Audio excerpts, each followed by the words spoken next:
Fancy. Fancy, doufám, že se vidíme, doufám, že se slyšíme všechny, ještě jednou zdravíme. Čaute, já jsem Sýma a tohle je stále ještě Sonic. A stále ještě Sonic. Ahoj všem. Stále ještě Sonic. Takže vás vítáme všichni. Slyšíte echo? To budou ty dva mikrofony. To jsou ty mikrofony, co? Vidíš to? Kdybys měl ten můj, tak jsi raději. Pauzu na to, že jsem nám přidala jména. Takže už teďka máme upgrade. Sýma a Sonic. Sonic. Ano, tak to. Ano, prej jste Black, tak jsme Black. Vítejte Black, tak jsme vítejte Black. Minimálně já určitě nemusím přepínat zdroje, takže je to dobrý. Jsem teďka docela relativně spokojená. Počkáme si. Mělo to být Panasonic. Super, tak to je poprvé, kdo mě nezmiňuje jako modrýho ježka a tentokrát už jsem teda značka elektroniky. Super. On je to prý docela nevhodný emote mimochodem. Co? Sonic. Tady na Twitchi. Aha, a no dobrý, já... Nechceš to vědět? Ne, dobře, tak jo, nechci. Jo, Sonika posuneme. Jo, takhle, já myslím, že mám vzít tvoji židli. Jo, já se snad nebudu Asi vidět. jo, ne, v pohodě, to je dobrý feedback, děkuju.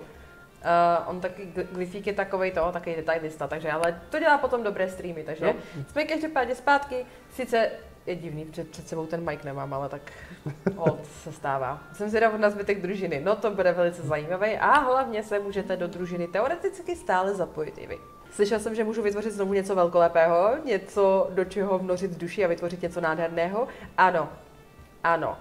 Celkově by to mělo být teďka o tom, že si teďka vytvoříme postavy, potom se v dalším streamu naučíme mechaniku hry a pokud nám dá počasí a další faktory, které nám zkazí pravděpodobně tento stream,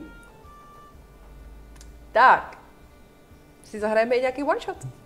Já doufám, že jo a 4 postavy, které mi psali, tak v to doufají určitě taky, protože všichni, kdo jste mi poslali váš lore, včetně Sýmy, tak jako úplně super,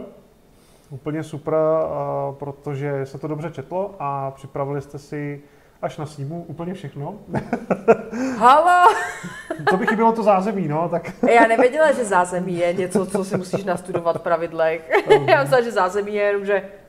Tak nebudu říkat, že do té zprávy jsem k tomu dal i stránku s pravidlama, kde to je napsané, ale dobře. No tak nemusím mít všechno, to jsem tě zkoušela. Jak jako poprvé děkuješ za resub a to je jedno.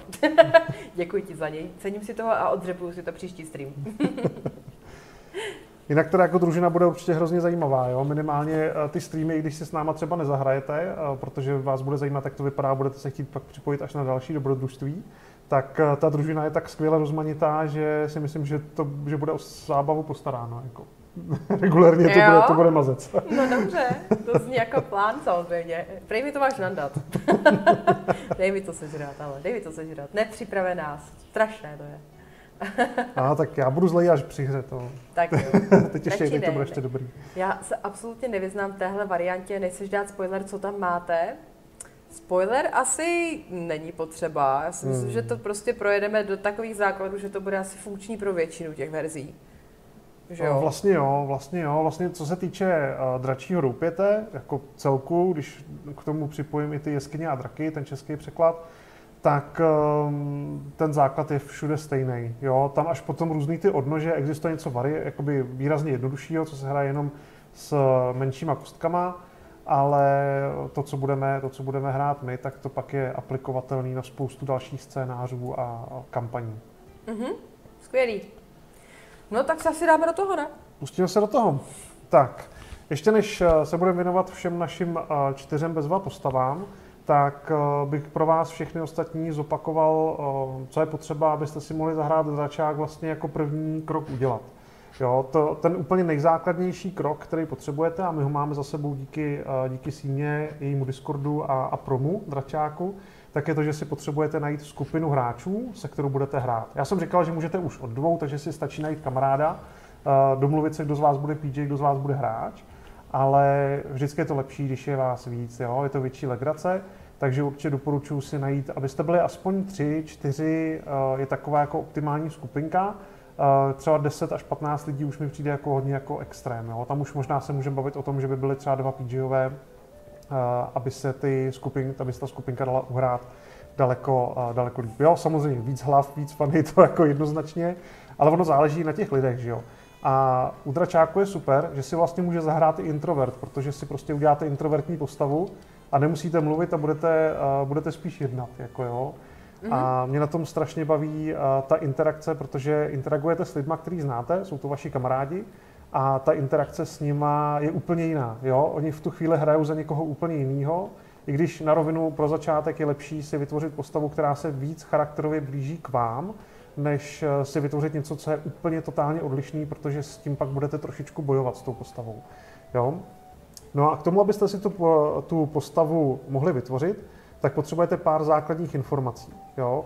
Když byste měli začínat úplně jako tím nejjednodušším, abyste nemuseli třeba číst ani pravidla, o kterých se za chvilku budeme bavit, tak to první, co udělejte, až budete mít skupinku, tak si zkuste sami doma večer, až si lehnete do postele, já třeba tyhle věci dělám ve vaně nebo na záchodě, tak se dlouze zamyslete, mluvím o zamýšlení, ano? Jo? Nemluvím o masáži. Ale, a dost. Amen. Tak se dlouze zamyslete nad tím, co vlastně byste chtěli hrát, co byste chtěli ve středověku, v tom fantazii, co byste chtěli být, jestli chcete být zloděj, který se plouží někde temnými uličkami a pak někomu podne dýku do zád, nebo mu uřízne kus zadku, protože jste teprve na první úrovni a hodili jste jedničku. A nebo varianta zloděje, která vlastně je spíš jako špion, který si buduje sítě informační a hledá informace a špínu na každýho, takovej moderní hater, nebo spíš bych možná řekl jako reakční kanál. Reakční kanál ve středověku. Ano, přesně tak. Existovaly vůbec kanály ve středověku? Jo, existovaly a možná se do jednoho dostanete. Pak taky můžete hrát. No, tak kdyby na tebe vylezl z kanálu, to bys koukala, co? Kdyby vylezl z kanálu Sibiřan, určitě by koukala. Nějaký tunice a... No, takže musíte se dlouze zamyslet, vymyslet si, co byste chtěli hrát. U toho vám už můžou malinko pomoct potom teda jako pravidla, když si nebudete vědět, protože v pravidlech je seznam základní seznam ras a základní seznam povolání. To je to, od čeho vy se budete muset odpíchnout. Jo? Vyberete si rasu a vyberete si povolání. Rasy jsou v D&Dčku dost podobný klasickému fantasy světu. Když budete chtít hrát elfa, je tam elf, člověk, klasika, pak jsou tam trpaslíci. To je taková ta běžná skvadra. Rád bych tady v tom případě podotknul, že z našich 4 členů skupiny je pouze jeden jediný v té základní skvadře. To je pravda, viď? Ostatní si vybrali malinko exotičtější rasy, takže o to zajímavější to bude. Byl vždycky special, no. No jasně, tak unikátní sněžná vločka, která, když je spokojená, tak vrní na celou místnost. Tak, no. No, ty vole. Takže začínáte tím, že vytvoříte si, řeknu, i historii. Jo? Je hrozně důležitý, abyste si vymysleli, odkud pocházíte, proč jste tam odsud odešli případně a hlavně, co je vaším takovým jako životním cílem. Když si budete číst v pravidlech ty rasy a ty povolání, tak zvlášť u těch ras je dost často vypsaný i to, co ta rasa považuje charakterově, jakoby, co je pro ně důležitý. Jo? Máme tady rasy, které shromažďují peníze. Já třeba standardně hraju drakorozenýho, což je rasa, která neschraňuje peníze, ale je vlastně mentálně živá ze své vlastní slávy a ze shromážďování pokladů, ale ve formě třeba trofejí. Mm-hmm. Jo? Rasa Tabaxi, kterou má vybranou Síma, tak ta zase hrozně ráda shromažďuje příběhy a informace z celého světa, takže tam je tohle taky hrozně důležitý. Jo, to bude samozřejmě zajímavý, zvláště jakoby já, co jsem vždycky taká straka, no, na všechno. To je vtipný to RP jako úplně jinak, no. Takže když se tohle chcete připravit, tak potřebujete teda takzvaně rasu, potřebujete to povolání a potřebujete si vytvořit teda ten příběh. Jakmile máte tři tyhle zásadní elementy, tak pak už přichází na řadu pravidla a příprava podle pravidel. No jo, Ondro, ale jak já mám vědět, kolik raz je, kolik povolání je a kde to sakra celý všechno najdu? Tak, tady v tom případě přichází na řadu vaše peněženka, přátelé. Ale nemusí. Já jsem hrozně rád a dovolil by tady udělat takovou malou reklamní vsuvku. Nebudu jmenovat žádnou firmu nebo někoho, ale jo. Jeskyně a draci jsou v tuhle chvíli tak nějak pod patronátem Imaga. Vy z vás, kdo se věnuje třeba nějakým způsobem malování figurek nebo máte rádi fantasy, sběratelský edice, zaklínače, World of Warcraft a další věcí, tak Imago určitě znáte, dřív fantasyshop.cz. A nevím, jestli přímo tým z téhle firmy, nebo jestli to byla jenom v rámci podpory, tak právě připravili český překlad Jeskyní a draků a uvolnili ho, mají ho na webu. A buď to si ho můžete koupit ve formě klasické knížky, což je super. Mimochodem, i kdyby se vám válela doma, tak je to jedna z těch těžších knih, kterou když někoho přetáhnete, tak ucítí pravou sílu dračího ruky. Jo, tady kousíček, no. Tady ho mám. Můžete si koupit tedy tištěnou verzi. Takhle, jo, prostě je to klasická. Ono to bude trošku lesknout. Pichle jak blázen. Jsme v knihovně, ukázala takže... bych ji možná jako z boku, jak jako... Jo, takhle. Jakože, jaká přesně. Já to zkusím jo, je to pichle 500 stránek plus, ne, určitě. Já jsem ani nekoukal, abych řekl pravdu. No nicméně, já jsem právě měla vždycky problém, já jsem měla vždycky problém s tím, že ty vole, to je strašně velká knížka, přece si nebudu muset přečíst tu celou bychli kvůli tomu, abych si založila postavu, ne? A věděla, jak házet kostkama, tak jak to teda s tím je? To je skvělá otázka. Ale víš, jak jsem připadám normálně? Jak byli... Ne, kdo jste koukal na teorii velkého třesku, tak Amy a Sheldon měli spolu pořad o vlajkách a tohle je přesně ono. Jo. A kdyby vás to zajímalo, tak scripted to nebylo. Vůbec. My si prostě sedíme, víš, jako tak jo, moderátorsky. Máme stejnou takže ten překlad, musím říct, že je fakt super. Jo? Ten překlad těch jeskyní a draků je super udělaný. Odvedli skvělou práci a vy si můžete koupit zhruba za 1000, pokud se nepletu, tu knížku tištěnou, k ní spoustu příslušenství. A pokud nejste fandové knížek a jste třeba stejně jako já trošičku víc ujetý na ty digitální věci, přesně, když teda jako v PDF-ku 500 stránkovým se super hledá na mobilu, tak si můžete koupit e-book. Jo? A tady je hrozně fajn věc, že ten e-book jednak oni aktualizujou, takže tam vychází nějaký updaty na to a vy si ho můžete koupit za libovolný příspěvek. Jo? 0 funguje taky a tu knížku si pak můžete normálně stáhnout. Já bych vás ale poprosil, pokud do toho půjdete, zkuste obětovat jeden oběd nebo jednu lepší kávu a aspoň tu 100 nebo nějaký takovýhle penízky, tak jim tam přihoďte, protože s tím mají opravdu spoustu práce a hlavně to stále aktualizují. Oběd někdy. Tomuhle rozumím, já to řekl obrazně, já bych to taky neudělal, spíš bych obětoval něco úplně jiného, jo? Přesně, nebudeš jezdit třeba, nevím, za 200 korun a za 100 korun si natankuješ jenom. Musím číst celou tuhletu bychli. Určitě ne. Super otázka. Ta knížka je soubor pravidel a naopak já bych vám řekl, nečtěte to všechno, ochutíte se o možná zajímavý překvapení během hry. Osobně vám doporučuji spíš, pokud si vyberete rasu a povolání, tak přečtěte si určitě úvod, určitě si přečtete, jak máte tvořit postavu, protože to je důležité, tam je spousta důležitého infa.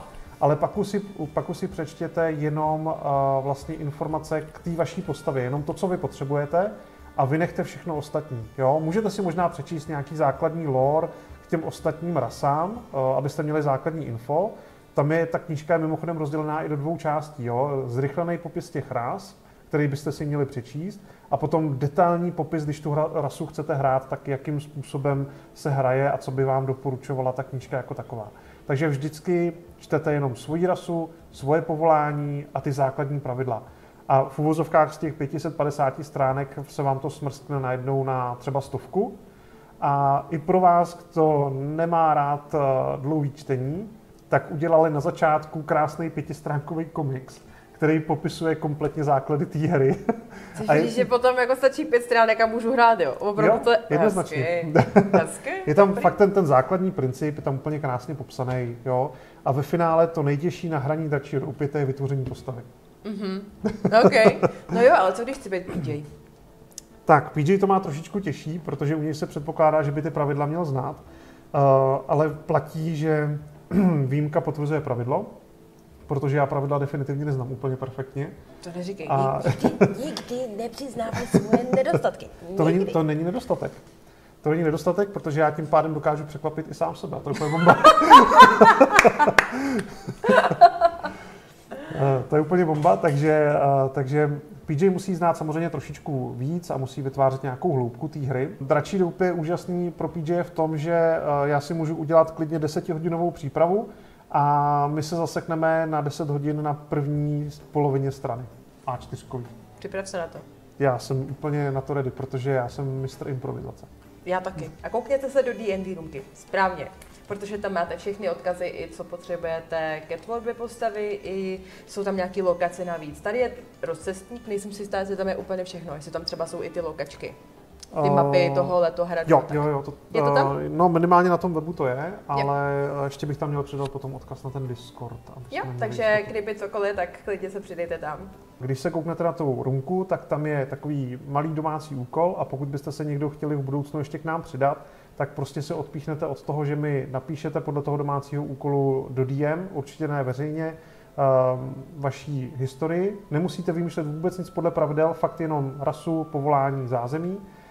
To mi pošlete a samozřejmě je tam nějaký ten lore, jo, ta historie a ten cíl té postavy a pak společně vymyslíme, jak vás do toho příběhu zapojit v budoucnu. Jo? Jo. A teď už se pomalu můžeme vrhnout a samozřejmě jako první si vytvoříme símu. No, na streamu. Skvělý, že si řekl vytvoříme, protože jsem se dostala takhle do sestřihu klipu, kde bylo, že se nikdy neudělám, jako nevytvořím. Takže děkuju, že je vidět, že máš zkušenosti z přednášení, takže dokážeš zvolit ta správná slovíčka, jo. To se nedá říct o mně.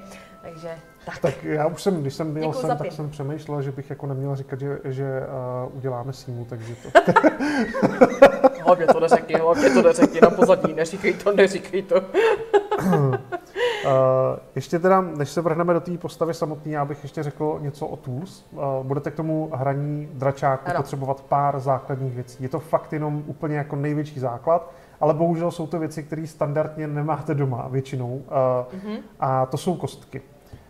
Dračí doup je původní 1.6 a 5E, což jsou verze, které předcházely jeskyním a drakům, tak využívají několik typů kostek a není to jenom klasická šestistěná, ale používáme i čtyřstěnnou kostku, což u slova kostka je zvláštní. Používáme Klife, je. Já si to tady radši takhle... Omlouvám se všem na chatu. Já bych to mohla... Mutní to, když tak.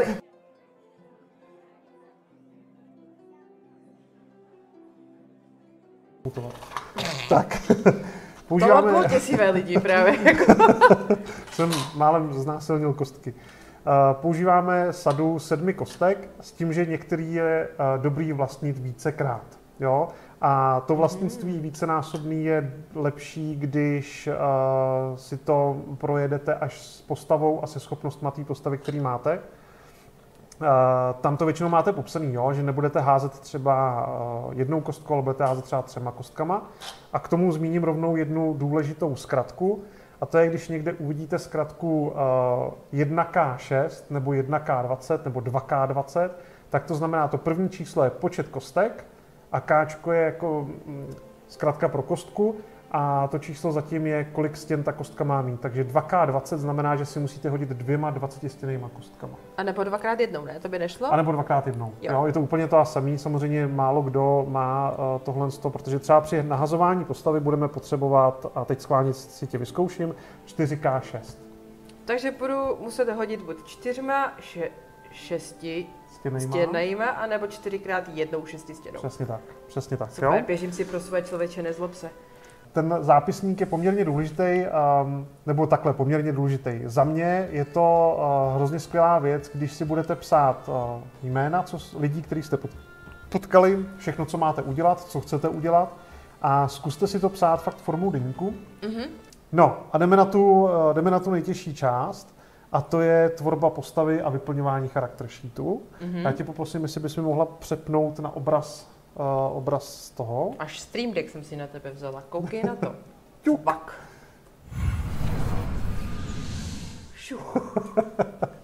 Tak, kamera jede, je to dobrý. Ale Věnujme se prosím ne úplně mému ostrému obličeji. Věřím, že to je daleko lepší, když je to blur trochu. To si nemyslím, ale má to jednu výhodu. Ono to skryje třeba, když se červenáš a tak. Jo.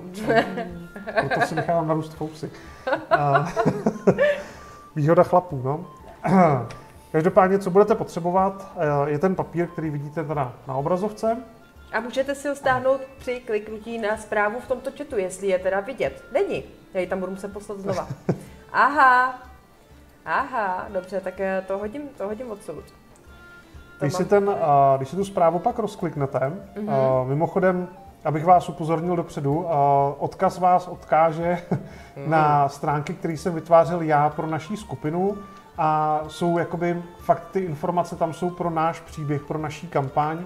To znamená, jako můžete se tam volně podívat, ten internet, ta webová stránka je přístupná úplně bez problémů. Každopádně, prosím, je to plný gramatických chyb a je to plný různých blbostí, které jsou bez kontextu, jo, takže... Zpráva by už měla být přijatá, jenom takhle, tak jo, super. Je to rozcestník, dal jsem vám tam pár základních tlačítek.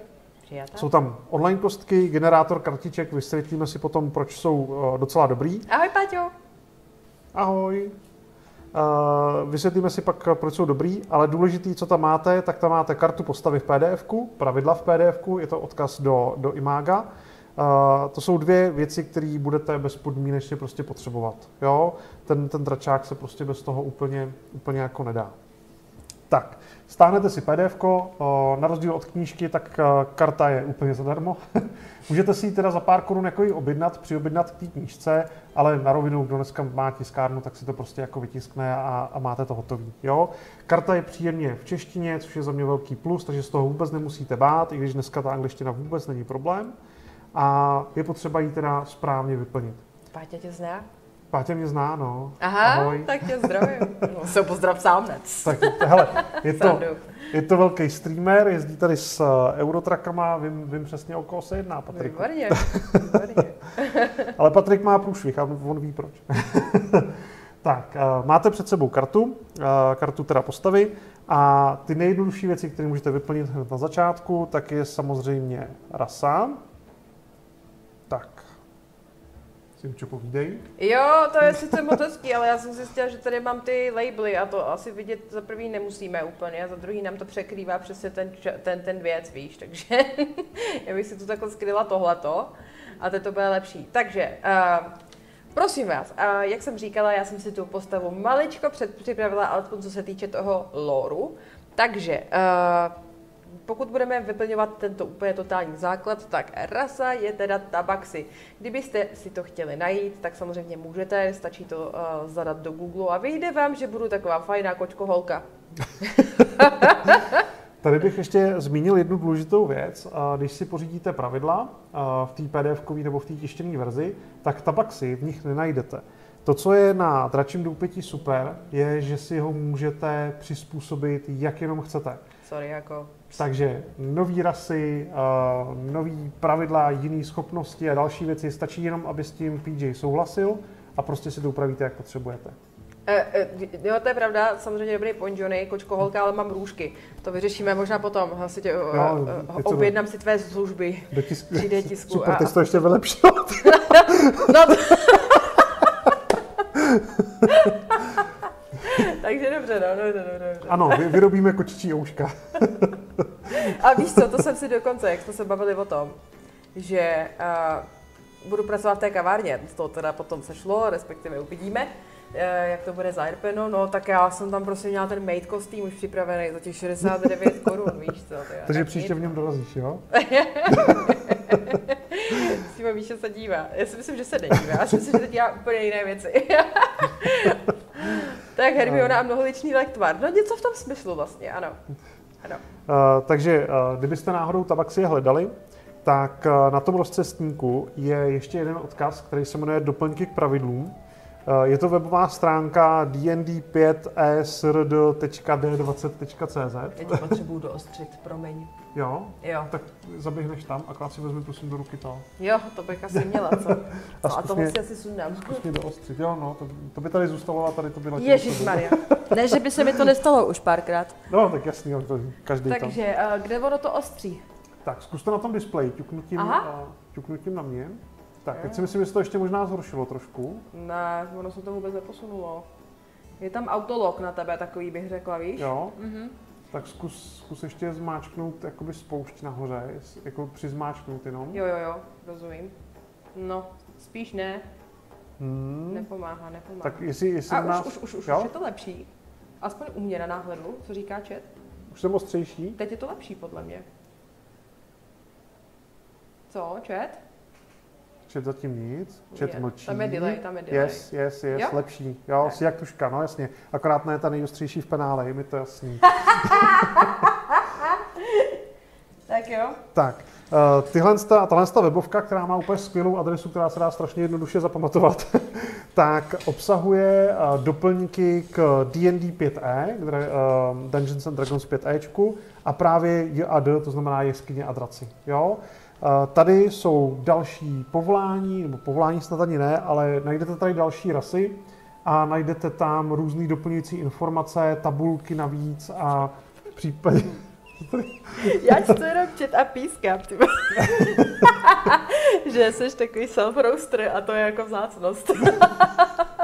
Ale co jsem chtěla ještě možná říct... Jo, zapomněla jsem to, tak nic, pokračuj, promiň. No. Ale bylo to důležitý. Jo, Takže, a už nevíš, nebo? Ne, rybička Dory. Jo, tak... Proč myslíš, že jsem si to dala do loru?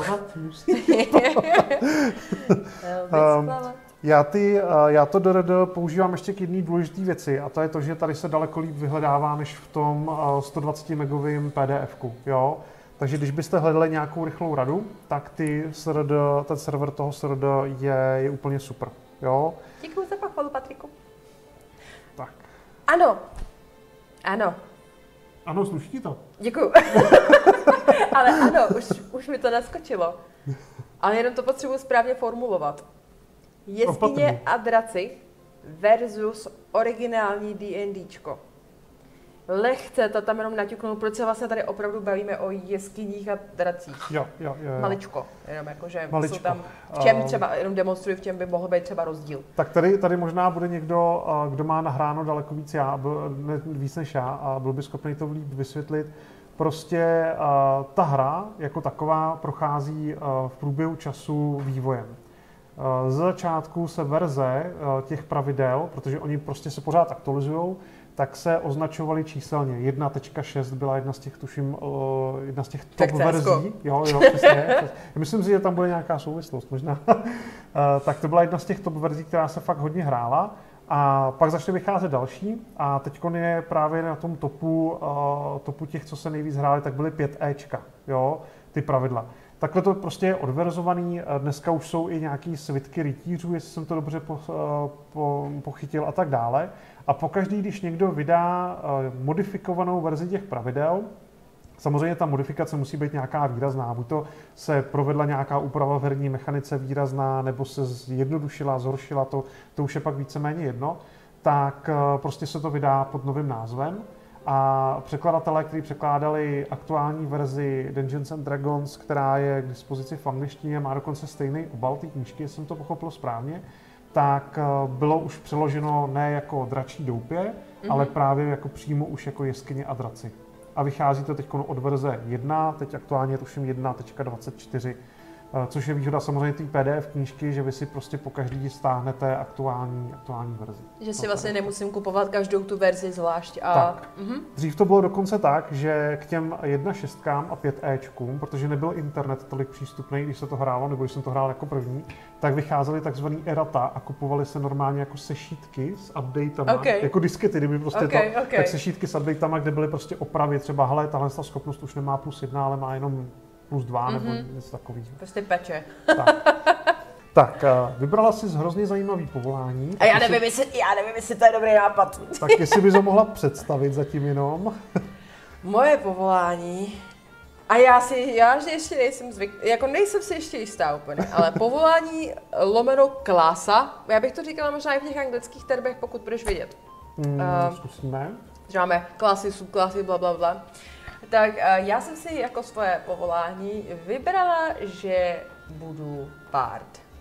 Bard, jakožto umělec, pěvec, je postava, která má poměrně vysoké charisma, poměrně rád vypráví příběhy různými formami, ať už je to třeba zpěv, nebo tanec, nebo vyprávění, různé básnění, rád vystupuje a tak dále. Takže jako, to je hodně jako high level overview, bych to říkala, jo? Já se spíš zeptám tebe, jako, cože to teda budu muset dělat? No, středověký streamer, no. A budeš psát poezii nebo zpívat? No, tak to je vlastně velice zajímavá otázka, protože ve vydání, které je z roku 2024, čili poměrně nové, dá se říct, je nová, dá se říct taková podkategorie, nebo jakoby podpovolání, neboli subklása, kdy ovšem bardům vzniká nová tato podkategorie a to je School of Dance, jestli se nepletu. Takže teoreticky bych měla tančit. Ale nikdo neříká, že po ní někdo ve světě nebude chtít básničku nebo zaspívat, jo? Já to zvládnu, hele, já mám doma, můj partner je velice šikovný v tom, že tady to dělá jakoby on daily basis. On třeba řekne, byla jednou jedna kočička a byla to moc pěkná pacička. Byly to rýmy, které jsou úplně, jsou mimo, ale jsou to rýmy, takže já mám trénink, jako. Já mám trénink. A Anešku zdravím, ahojky. Tak. Já si taky myslím, že když budete dostatečně tlačit, tak možná dneska uvidíte i taneček. Ne ode mě teda rozhodně. Aha. No. Tak, takže Bard, OK. Super. Poslední věc, kterou si musíte vybrat podle pravidel, prostě na to existuje seznam, tak je zázemí. To znamená, z jaký rodiny, ani tak ne, ale jaká je vaše minulost vzhledem k tomu, kolik jste měli peněz, co jste v minulosti zhruba dělali a jak vás to mohlo připravit na budoucnost, která pro vás bude nadcházet. Takže jaký zázemí z tebe vypadlo? Nechtěl by si třeba spíš říct nějaký 2, 3, aby věděli jako příklad, že třeba někdo může být sluha, někdo může být prodejce a tak dále. Tak, použiju... Ale víš, já tu tady, ahoj. Ahoj, tak už nikdy netancujeme, ticho. Tak, teď mě to hodilo seznam zázemí. Koťáky na ostro, to si asi potřeboval vědět, viď? Jo, no rozhodně. Tak jo. Děkuju ti za obohacení. To je pravda, no, jako to jsem si teďka trošku nasypala popel na hlavu, já jsem teďka řekla, no Míša, prostě, hele Míša, toho zajímá určitě spoustu jiných věcí, než moje streamy. A teď jenom, ahoj. Dobře, tak jestli by si nám mohl přiblížit trošku ty zázemí, který ta postava by měla mít. Já to zkusím malinko zazoomit ještě. Jo, to asi jo. Tak, super, tohle vypadá úplně jakože dobře. Jo, to je Tak, fajn. tady máte před sebou seznam základních zázemí. Já jako PJ preferuju, zrovna v případě zázemí, preferuju jako ne úplně abnormality. To znamená, jsem rád, když mi ty lidi pošlou v té zprávě nebo v tom svým charakteru zázemí právě z téhle tabulky, abych nemusel vymýšlet detaily k tomu. Hned za chvilku vysvětlím proč. Takže tady si vyberete, už podle názvu prostě poznáte, že třeba kramář, jo, tak bude asi prodejce poměrně slušnej, strážce, strážkyně, ochránce. Jo, je to takový, jako bych řekl, ta minulost je asi jasná podle toho názvu. Tak proto se říká krám. Mně teď došlo, že krám... Ne. Ne? Ne, jako Kramář to byla je krám. ta otázka, jako ne, jestli ti to fakt došlo. No jo? Ne. Fakt? To je stejně jako, víš, jak je rýžovna? No. No tak mě až letos došlo, že to není o rýži, ale o rýžování. Takže jako... V životě nás čeká spousta překvapení. Ano. A do dračáku to patří 100% taky. Ale já jsem si říkala, co by v horách? V Dělala Krušných rýži. horách. Dělala víc rejží, ty vole. Takže přesně tak, no. Je to tak. Takže ano, kramář, ano. Tak, jo, takže tak. Kdyby náhodou, tak chovatel třeba, kdybys nevěděla, od slova chovat, nechová děti. Jo. Jo, takže tady si jakoby střelíte tak nějak, co by vám vyhovovalo a řeknu třeba, že byste chtěli být šlechtic, jo, budete, já nevím, high elf, jo, vysoký elf, nebo prostě elf tady v tom případě jenom a budete chtít být šlechtic, tak co to bude znamenat pro vás? Tady zajedu dolů. Akorát je to trochu kroplé, tak jestli bys to pak mohl buď posunout doprava, anebo to trochu oddálil, jenom aby věděli. Malinko to oddálím určitě. A mě to zaskočilo, že se do bramborovek ještě dávám mléko. No, ale on už to asi moc lepší nebude, se obávám. Nebude, ale to nevadí, to když tak přečteme. Jo, v pohodě. Šlechtic, patříš k rodině s dlouhým rodokmenem, erbem a možná i slušným bohatstvím a postavením. Možná tě tato skutečnost rozmazlila a vzbudila v tobě lenost. Možná naopak cítíš závazek a pocit odpovědnosti nejen za zájmy svého rodu, ale i za blaho svého panství. Tak nebo tak, tvé postavení se ti jen těžko zapírá. Já tady mám posunutý věci, pardon, povídej. Jo, pohodě. Mě to vadí, já si nemůžu pomoct. Tak a teď je důležité, že to zázemí pro vás určuje určitý vlastnosti, které v budoucnu ta postava bude nějakým způsobem, pro ní budou výhodný. Jo? Říká se tomu zdatnosti. To, že máte s něčím zdatnost, znamená, že k tomu máte bonus, když budete házet kostkou. Takže tady si vybíráte zdatnost, dostanete historii, přesvědčování, herní soupravu a jeden jazyk podle volby. To znamená, že dostanete zdatnost do té historie a přesvědčování. Herní souprava znamená, že máte u sebe nějakou hru, šachy, člověče, nezlob se, to je jedno, to si můžete sami vybrat. Vyberete si prostě herní hru, kterou tam chcete mít a s tou umíte. Jo? Hezky. Takže když vás někdo vyzve ke hře v šachu, tak vy máte v tu chvíli jako výhodu na hod kostkou, jestli se vám ten šach, jestli se vám ta hra povede nebo ne. Pak to teda přidává jazyk. No a co je nejdůležitější, protože to nepřidává rasa ani povolání, tak je tohle jediná věc, od které se odráží počáteční vybavení postavy, to znamená to, co dostanete. Vlastně ještě rasa, povolání ještě taky dává nějaké drobnosti k tomu. Jasně. Zdobené oblečení, důležitá věc. Všichni ostatní, nebo většina ostatních mají jenom klasický běžný oblečení, anebo mnišský roucho.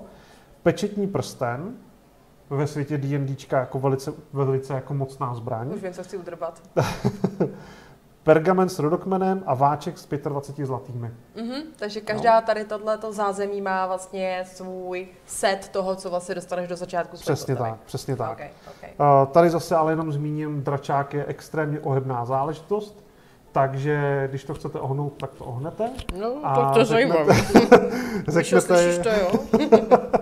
Řeknete, že místo 25 zlatých byste chtěli mít, nevím, třeba magickou zbraň, i když teda za 25 zlatých, nevím, jestli bych dal někomu magickou zbraň, ale můžete se prostě domluvit s PJem na nějaké změně v tom vybavení. Jo? Tohle je prostě základ, takhle je to doporučený, ale dá se to vždycky malinko upravit.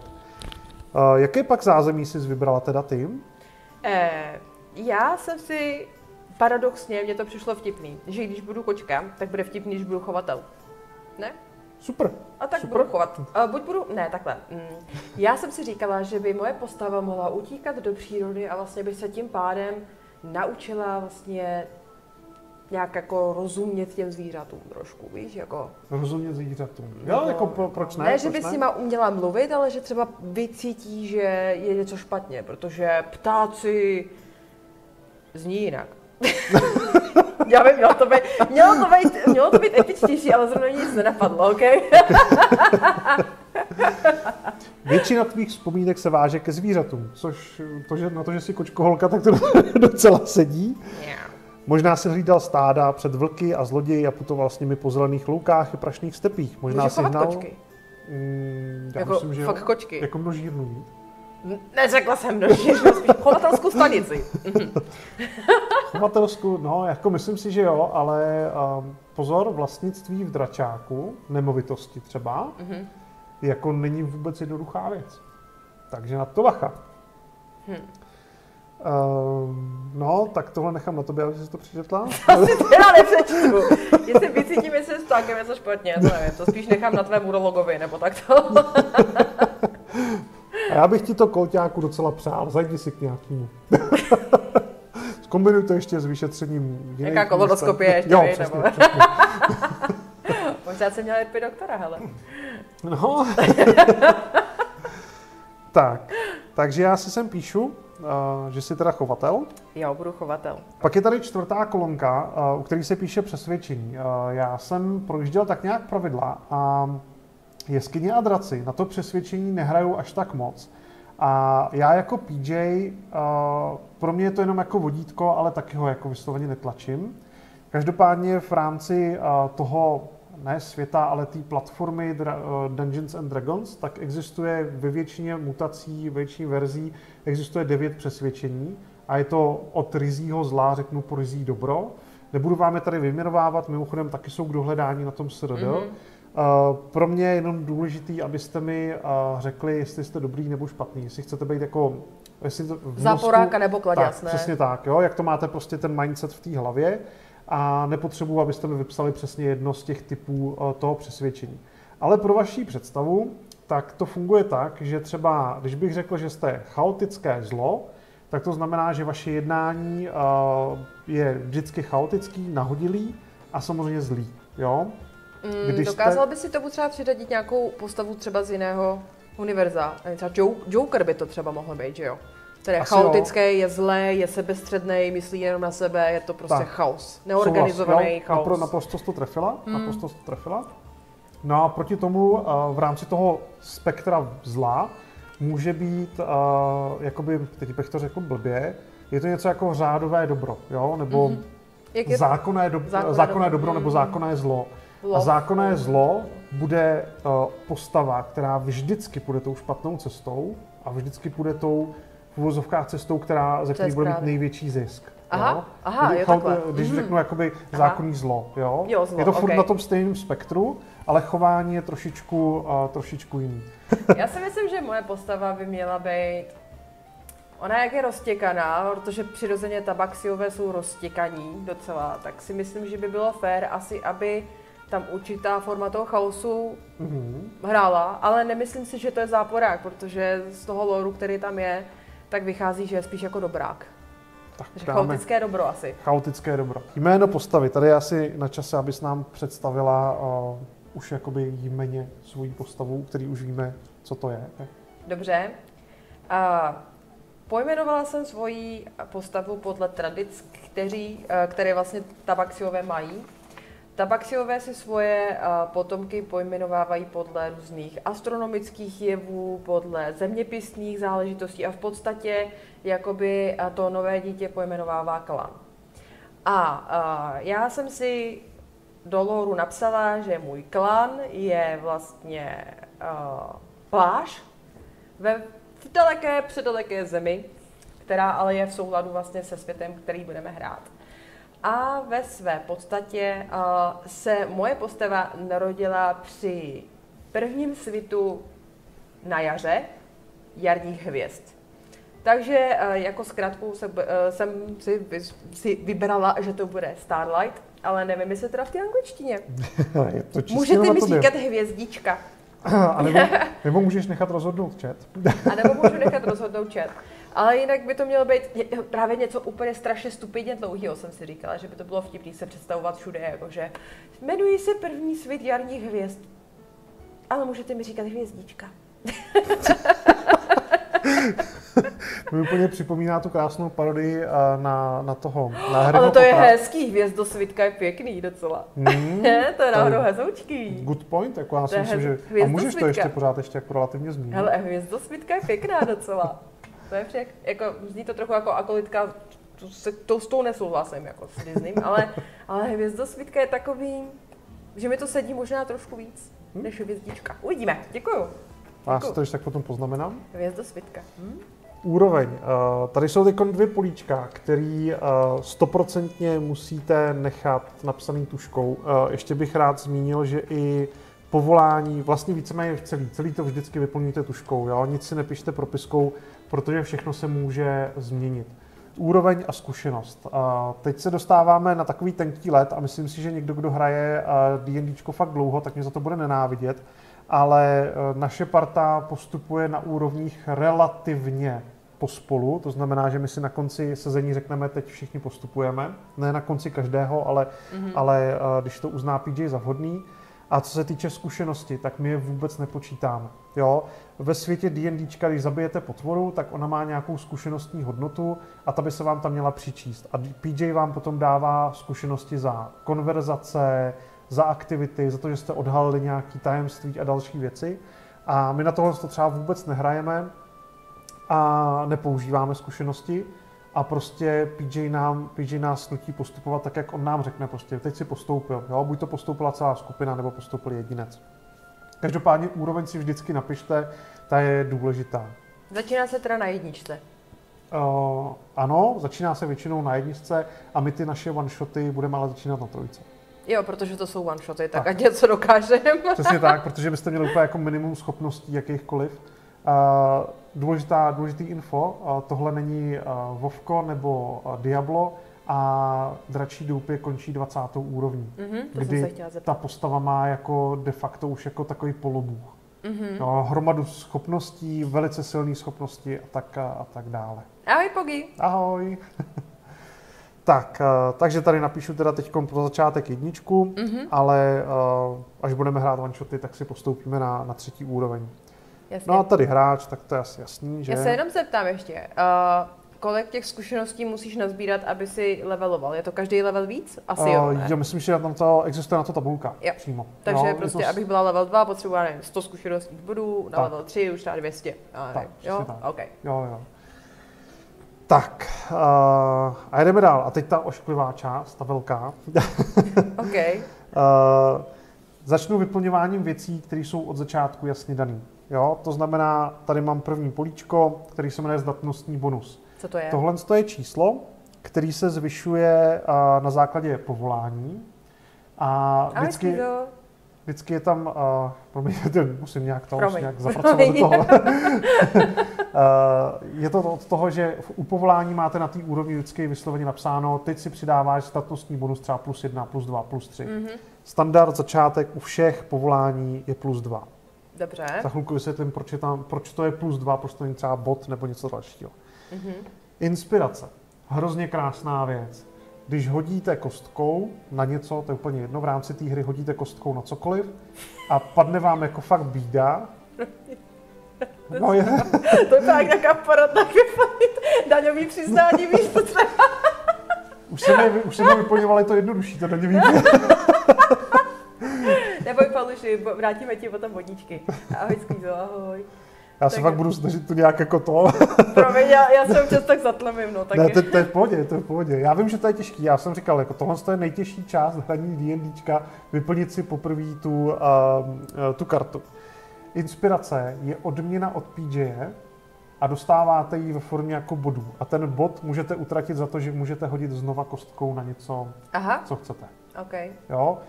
Když bych to řekl úplně jednoduše, my za chvilku budeme házet na ty vlastnosti, na takové ty klasické věci, co znáte z těch RPGček počítačových, to je síla, obratnost, odolnost, inteligence, moudrost, na to se budou házet kostky. A já když dám Símě 3 inspirace, tak ona může 3 kostky přehodit. Znova, jo, když si ji prostě jako můžu hodit znova. Přesně tak. Okay. A nebude se je počítat ten první hod. Tak, ano. Okay. Mimochodem, až budeš hrát Baldur's Gate, který máš, tak tam je to taky máš inspiraci a můžeš to taky používat na přehození kostky. Co když se mi bude líbit ten tak předtím? Tak se nemůžeš vrátit. Ty vole. Je to těžký, no. Ty inspirace, já konkrétně inspirace nerozdávám hodně a většinou u mě mají hráči maximálně +1, jakoby, jo. Jo, že tam nebejvá, že by měli třeba víc. Takže inspirace teď v tomto chvíli 0.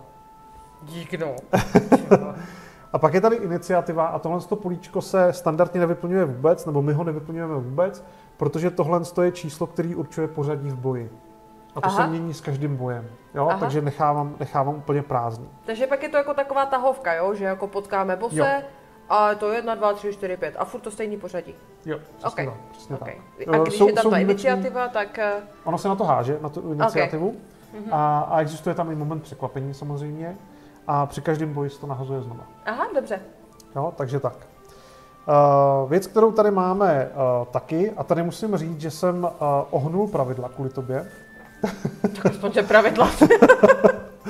To bude těžký tohle. Rychlost dle naložení. Rychlost udávají pravidla, ty jasně říkají, kolik má která rasa rychlost. Mně přišlo nefér vzhledem k tomu, že seš kočka, tak mi přišlo nefér, že jsi měla stejně nastavenou rychlost jako... Ano, to už řekl, že to sluší, ne? Jsi za Edwin kočku, jo? stejnou rychlost, jako mají lidi. Takže jsem ti přidal +1. No to bych si přála, jako. Proto jsem si ji založila, ne? Ať jsem OP trochu. Každopádně nejsi nejrychlejší z naší skupiny.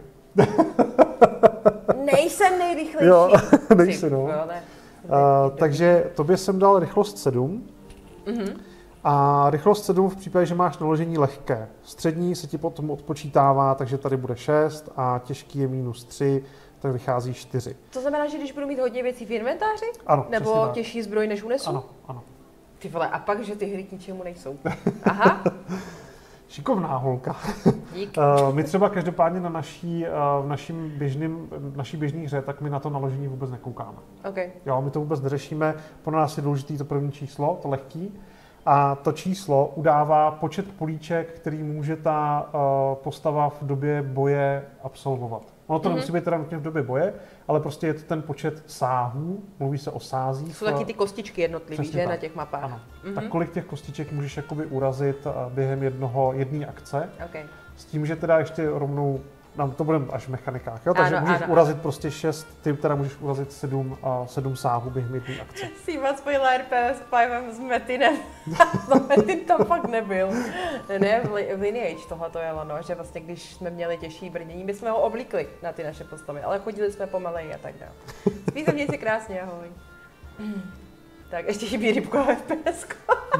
Ježiši, dost. Tak, co tady máme dál? Co? Tak, jdeme dál. Asi se vrhneme na to nejzajímavější a nejvtipnější, co bude, protože budeme házet kostkama. A teď otázka, budeme házet fyzicky kostkama, nebo budeme házet mohla bych si hodit, já bych si ráda hodila těma fakt jako fyzickýma, jestli to nevadilo. Okay. Já věřím, že mi budou věřit. Ahoj tady, čauko, vítej tady. Já věřím, že mi budou věřit. Ne, nikdo mi nebude věřit, jenom si to nalhávám, ale to nevadí. Takže jdeme si... Chci fyzicky, bez taky má cinknutý. Nemám, teď jsem je teď dostala. Jo, já jsem to zařídil, aby byly cinknutý na jedničku. Aha. Ale, a dost. Tak, chceš si hodit mýma, nebo si hodíš svýma? Já bych si chtěla hodit těma. Okay. Jako tyhle jsou krásný. Já si je nechám na ten náš one shot. Ale slíbila jsem, že D&Dčko začnu s brindelovýma kostkama, který jsem dostala od Andyho, což je hráč z Natahu. A tak si je tady všechny výsl sám, jo. A jelikož to byl dáreček, tak jsem si říkala, že by to bylo jako fajn. Ale aby to bylo fancy, já to na chviličku přepnusem. Tak jsem tady dostala naprosto fancy Dice Tower ve formě lebky, která je dvoubarevná s velice specifického důvodu, ale bude svítit ve tmě. Ta horní část, jo. Ale tohle vypadá trošku jako takový blend do Sea of Thieves a mně se to velmi líbí, takže na Sea of Thieves to očekávejte někde daleko. Takže stačí, když hodím do toho kostku a vám vypadne číslo. Hodíš do oka a vypadne číslo. To je milý. Tak, máme se krásně, ale já si myslím, že to se teďka velice rychle změní s mým štěstím na kostky. Takže, no. Čím já musím házet? Úplně jednoduše. Je to pro každou rasu jinak? Ne. Funguje to tak, že když se nahazují ty vlastnosti, může se jít. Varianta 1 je, že si vlastnosti nakoupíš. Dostaneš určitý bodový budget a můžeš si přidělovat tak, jak ty potřebuješ. Okay. Ale čím vyšší ta úroveň té vlastnosti je, tím dražší potom ten nákup je samozřejmě, aby ses nemohla dostat jako moc vysoko. Varianta číslo 2 pro někoho, kdo úplně začíná a nechce se tím trápit, je to, že u povolání je napsaný základní set vlastností, tak jak byste si je měli rozdělit. Aha, takže vlastně nemusí se s tím člověk vlastně vůbec trápit. Přesně tak, má to tam předepsaný. Třetí varianta, tu, kterou použijeme my dneska, je nahazování pomocí kostek. Funguje to tak, že vyberete si vlastnost, kterou chcete řešit, to znamená, my budeme řešit teď aktuálně sílu. Hodíte si 4 šestistěnnými kostkami naráz, anebo 4x jednou šestistěnnou kostkou. Vyřadíte nejnižší číslo. Nejnižší? Nejnižší. A ty čísla potom sečtete a máte výslednou hodnotu vaší vlastnosti. Já se nebám moc dobrá v matice. Proto máš ten zápisníček. Jo, super. A můžeme si dát opáčku sčítání pod sebou.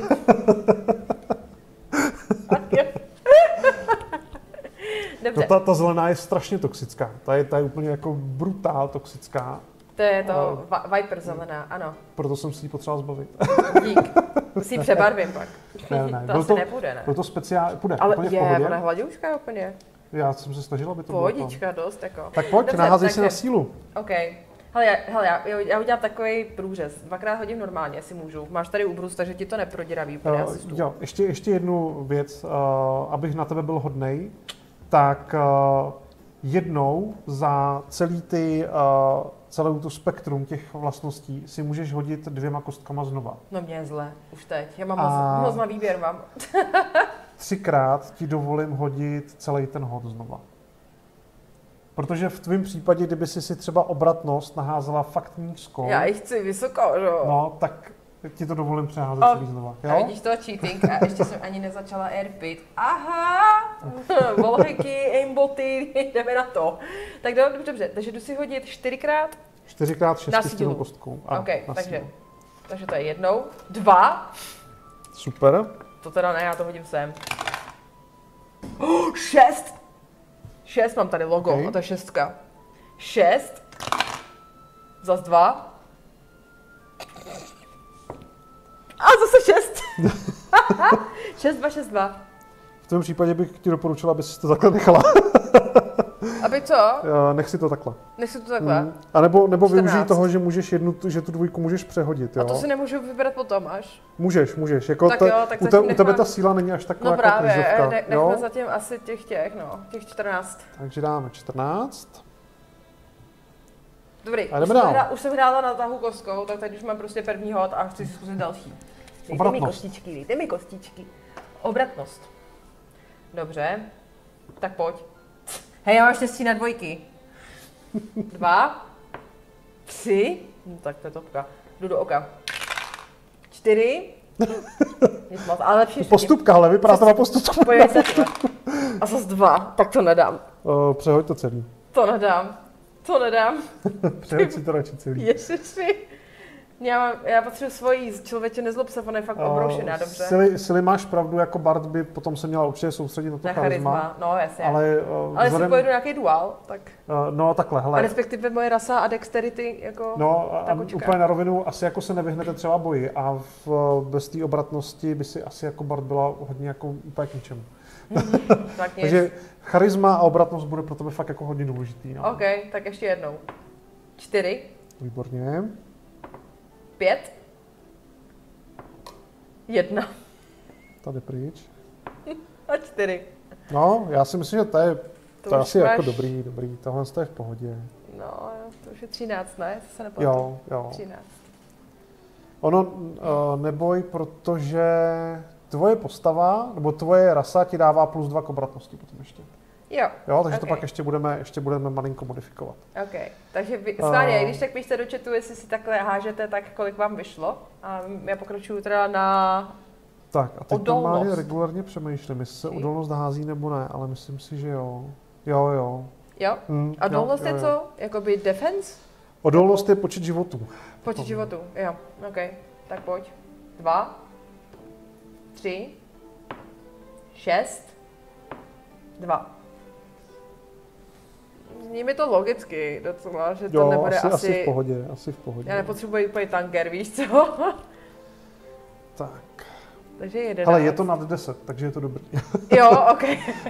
Ale jakmile tam budou 4, tak končím, jo? Konec D&Dčka, příští stream dáme Counter-Strike. Tak jdeme inteligence. Inteligence, to jsem zvědavá. 6. 6. 1. OK, tak jsem si to zkazila. A nechci se jít. A 6. Ty bláho. Dobře. OK, ten bizarda od teď. Tak tohle je hodně slušný a bude to hodně bizární postavička, ale dobrý, jako v pohodě. Jako pok, ne, docela. To je jako 3 A teď charisma. 1, 2, 3, 4. 3 šestky je peklo, no. To je fakt dobrý. Vidíte to? Mám otázku. Dělají se kostičky, co mají nulu? Ne. Ano, Jo? já tady mám kostku stůlou. Aha, a proč? Když jsou třeba s... Já myslím, že jako na tady tyhle, na ty postavy, tak pardon. Ne, to ne, na ty postavy určitě ne, to se nedělá, ale nulu tady v tom případě dá se dostat nula, za chvilku vysvětlím proč. Aha. A jde o to, že existuje kostka na házení šance, která má 0 až 100%. Rozumím. Oni se hází dvě, jedna je po desítkách a druhá je od 0 do 9 a je to jakoby součet. Jasně. Tak jo. Tak, jedeme moudrost. Předposlední. Tak, můžeš třeba za chvilku, nebo během toho vysvětlit, jaký je rozdíl mezi inteligencí a moudrostí? Takých jako hodně podobných, jak by se řeklo, wisdom, intelligence. Hodně vám může napovědět samotný ten charakter sheet, protože se můžete podívat do sekce dovednosti, což je tady ta část hned vedle vlastností, a do inteligence spadá historie, mystika, náboženství, pátrání, příroda, kdežto moudrost, lékařství, ovládání zvířat, přežití, vhled a vnímání. To znamená, že jsou to rozdělený jakoby na dvě rozdílné disciplíny a dokonce některé magické školy, teď jsem to řekl blbě, protože magická škola je přímo výraz z pravidel, ale některé části magie se soustředí víc na moudrost a jiný víc na inteligenci. Dá se říct, že teda některá je naučená a druhá je spíš taková vrozená, jakoby, ano, nebo? Ano, jako. OK, tak jo, jdeme házet na... Moudrost. Tam to jsem moc nepobrala. 4. Zatím dobrý. 2. Se zakřik. 4. To už máme 10, to je dobrý. A 5. Jo, já myslím, že dobrý. Prostě byl wizard, no. Dobře. Takže tady posouváme výborně. Tak a teď charisma, který je nejdůležitější pro barda, tak to jsem velice zvědavá teď. Hele, zatím si přehazoval jenom jednou, takže máš ještě 2 celý přehození, anebo 2 kostky můžeš zarolovat znova. Dobře, jo? Tak jo. 2, asi vím, kde to padne. 1. 1. No, taková charismatická, jako, taky 1, takže to máme. Tak tady bych si asi zaházela znova, no, jako. Souhlasím. Jako charisma být, sorry, ale 5, tak to je samozřejmě nemilé. Já si myslím, že tady teďka zafigurovala nějaká špatná konstelace hvězd a jdeme znova, jo? Tak, 2. Ondro, má problém. 3. 5. A 5. Já bych si to možná hodil znova. Ještě jednou 12, no. To je 13 bys měla, 13. 13? Jo, sorry. Jsem nevěděla, OK. Zkus to ještě jednou, no. Uvidíš. Když si tam naházíš ty dvojky, tak... Prosím, 4. 2. Ondra, já jsem strašně poctivá asi. 3.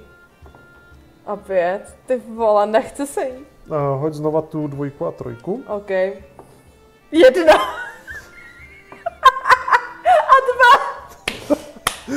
Necharismatický bard, už jste to viděli? Já myslím, že osud ti moc nepřeje. Hele, máš ještě jedno kompletně celý přehození. Ty vole, ještě jedno, jo? Jo. Udělej to, protože pro tebe je to fakt důležitý. Obratnost, jak bych se vyměnila s tou inteligencí, tyjo. Já to zkusím do Dice Tower. Pojď, prosím tě, ty vole, pojď. 3.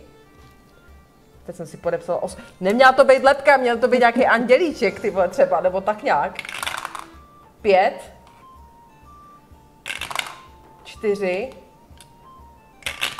A 4. Dobrý. No. Asi lepší než nic, jako. 11. Počkej, neměla jsem někde víc? Tady ne, nebo to nebyla ona? 2, 3, 5, 5? Ne, 3, no. 3, tady máš o 1 13, víc, no. Jo, tam, jo. Vyhazuju vždycky tu nejmenší, OK. Tak, 13. No žádný hit teda, chat. Žádný hit, to je třeba kočka, která to vyprdne prdelí, no. No. Takže bard, co nemá charisma. Přesně.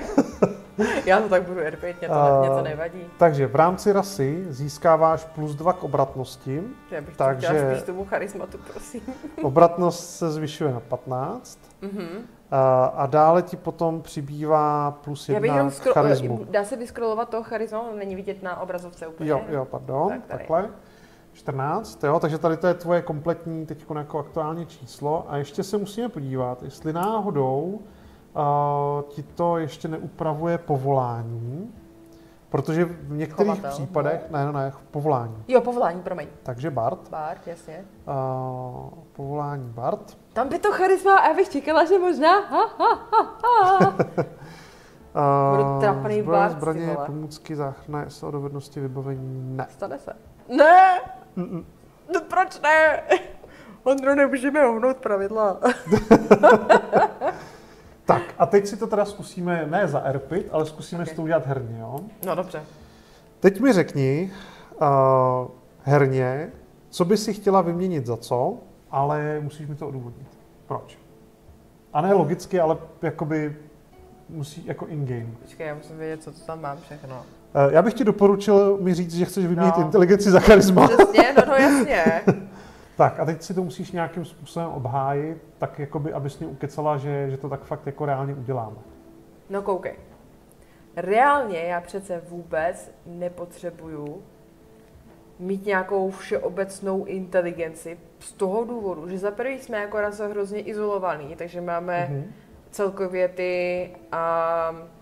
ty maníry máme hrozně uzavřené, já to mám i v tom lóru, jo, takže možná taky to učení, který třeba přichází i zvenčí, tak je docela takový, jako ne tak potřebný, řekněme. Kdežto v našem klanu jsme dějepisci, kteří si přidávají z generace na generaci svými tanečními kroky a uměleckými vlivy vlastně co prožívají. Takže já vlastně neznám nic jiného. No. Tak co myslíte všichni ostatní? Ty vole, já musím improvizovat, abych si to obhájila. Nikdo mi neřekl, že tady budu něco obhajovat. Já se cítím jako maturity, úplně jsem spocená. Tak co, povolíme to?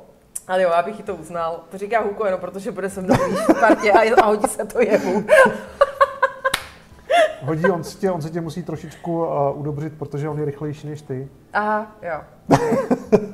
Když se nad tím zamyslíš, tak inteligence, historie, OK, dobře, tak to je docela dobrý. Ale ta mystika, to je právě něco, co my, nevím, my to potřebujeme taky, ale já tam to náboženství mám taky. Ukáž. Pátrání, příroda. Počkej, to je inteligence, no do prkínka ji potřebuju. Třeba pátrání se ti projeví, když budeš něco hledat někde. No. A budeš na to házet. No, jasně. No, dobrý, no. Jo? Každopádně, já ti to uznám, nemám s tím problém.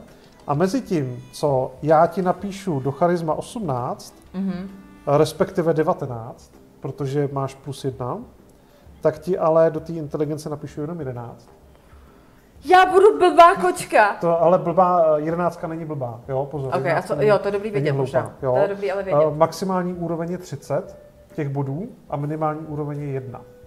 Respektive ona existuje i 0 nebo minus. Takže já budu podprůměr, ale. Budeš podprůměr. S tím, že tě poprosím, aby si teda mezi tím, než to přepíšu, tak ostatním aspoň zaspívala jako správný bard. Dobře. V pozadí ti předpokládám hraje ještě furt ta taverna, takže máš i hudební doprovod. Ty vole. Ale to nebudu používat hudební doprovod. Slyšte, obyvatelé Twitche, jak se jedna streamerka dostala do...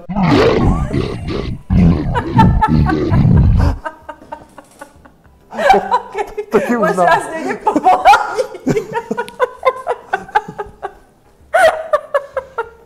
Proč jsme vyplňovali jenom ty menší políčka a proč tohle číslo vlastně není až tak důležitý? Tohle číslo totiž neurčuje to, s čím budete hrát při hře, jakoby ono to s tím hrajete, je to vlastnost vaší postavy, ale ono určuje takzvanou opravu hodnoty. Oprava hodnoty je daleko menší číslo a je to konkrétně přesně to číslo, který se v případě hodu na danou vlastnost přičítá k hodu kostkou. A přičítat k hodu kostkou 19, když potřebujete hodit 20, je k ničemu. Aha. Takže vycházíme z takové tabulky oprav, která je součástí pravidel. Pro vaši představu je to tak, že desítka je 0. To znamená, když máte hodnotu něčeho 10, tak jste na 0. A pak to jde plus o 1 to stoupá po 2 bodech té dané vlastnosti nahoru. A vůbec nebo jsem to nepochopila, ale to nevadí. Úplně jednoduše, desítka je 0. Osmička a 9 je -1, 6 a 7 -2, takže tady tím způsobem se to přepočítává. Ale co to je vůbec ta oprava? Kdyby si zaházela třeba na sílu, zvedáš těžký šutr, jo? Tak si házíš na sílu, ty hodíš kostkou a já řeknu, musíš přehodit 15, aby si ho zvedla. Ty hodíš 10 ale Jo. budeš mít plus 5 na sílu, tak to zvedneš, protože máš 10 plus 5. Ok. Jo? A A s ono tím- to pak určuje i ty ostatní Jo. hodnoty. Takže vlastně, když já mám tu sílu 14, tak musím přehodit 14, nebo to s tímhle Ne, ještě nesouvisí? to, kolik musíš přehodit, tak určuju já. Takže to je tabulka, kterou musím jí já mít jako hráč, anebo Ne. vlastně to Tohle řešíš ty jako TJ? To se jednou za čas se to přepočítává, když si zvedáš parametry a jinak je to prostě víceméně jako daný. Jo? To se prostě s tou postavou nese, občas se to zvyšuje, ale ne vysloveně nějak extrémně o hodně. Dá se teda říct, že ty staty se dají zvýšit, třeba tím, určitě, že jak člověk leveluje a tak? Když postava získá úroveň, tak v pravidlech je napsáno, buď to získá schopnost nějakou, nebo schopností i víc, nebo získá takzvaný magický sloty, to je místo many, že se jí navýší počet kouzel, který může vykouzlit.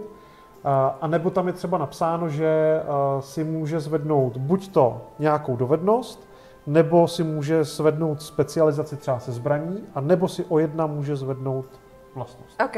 Jo? Je to vždycky v těch pravidlech a fakt je to tak, že třeba jednu úroveň dostaneš schopnost a druhou úroveň dostaneš právě něco takovýhodle.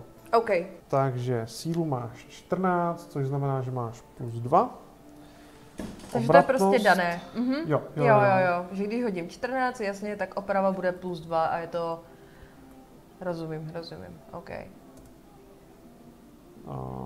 Takže když potom potkám nějaký, já nevím, přesně, že chci teda něco teda zvednout, tak si ke všemu... K tomu hodu si přičítáš tohle. Přičítám tohleto. Ono to potom to zvedání toho kamene se ti bude spíšet přes tu atletiku a za chvilku vysvětlím, jak to má posloupnost. Plus 13, takže to je to plus 1. A poslední to charisma 19. nejdůležitější pro barda. 19 je plus 4, to bude super. Bog, jakože, to je dost. Tak, hned vedle tabulky vlastností máte tabulku dovedností. A teď věc, kterou nemůžu udělat v té elektronické verzi. Jo, zaznačit, vybarvit. Vybarvit. Během toho, co budeme tu postavu vytvářet, budeme se bavit o něčem, čemu se říká zdatnost. To jsou různé tyhle dovednosti, záchranné hody, pasivní dovednosti, blablabla. Všechny tyhle věci se označují jako zdatnosti. V angličtině ve veškerých návodech v angličtině je to proficiency. Jo? Vy byste si měli, ideálně pokud to máte vytištěný, tak prostě tužkou začernit tu hvězdičku, u čeho máte zdatnost. A teď k tomu přichází tady nahoře zdatnostní bonus. Tudíž vysvětlím na atletice, ta patří pod sílu. Když patří pod sílu, tak je to plus 2. Kdyby si v ní měla zdatnost z nějakého důvodu, tak je to plus 4, protože se k tomu přičítá zdatnostní bonus. A ten zdatnostní bonus stoupá občas i s úrovněma. A kde jsi vzal tu první plus 2? Tuhle? No. Dostali z toho čísla? Ne, myslím tu vpravo. To je to, co je v tom štítu, jo? Jo, přesně tak. Jo. Okay. Ono to vždycky patří pod tu danou kategorii, té vlastnosti, a k tomu se to takhle jako doplňuje. Jo? Dobře. Když to řeknu takhle, tak ty jako bard máš zdatnost, počkej, ne, to je, tahle zdatnost je krase, já jsem si vypisoval jenom rasové věci, to jsem řekl blbě, co? V rámci rasy máš dovednost ve vnímání a v nenápadnosti. Já to teď udělám tak, že zaškrtnu křížkem vnímání a zaškrtnu nenápadnost. Teď jsem asi úplně to bude mělo být tady taky ne, tyjo.